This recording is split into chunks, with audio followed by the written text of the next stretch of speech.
এত সুন্দর ব্যাগটা রেডি করার পরও কেন ডেলিভারি দিলাম না? কারণটা জানবেন, শুনবেন, আসুন শেয়ার করে আপনাদের সাথে। এই ব্যাগটা একটা আপুর, তো আপুটাকে যখন ব্যাগটা দেখায় এত ভালো লেগেছে, এটা দেখে তার ছোট বোন আরেকটা নিতে চেয়েছে। তো তার জন্য এখন দুইটা একসাথেই পাঠাবো ইনশাল্লাহ।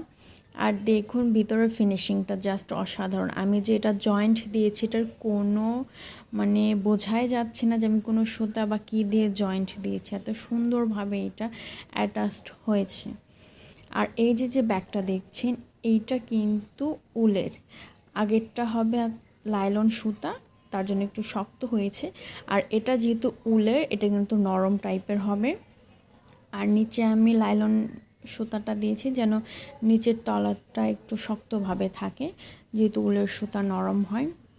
তো যাই হোক, ইনশাআল্লাহ এটা অন্য একটা ব্যাগ,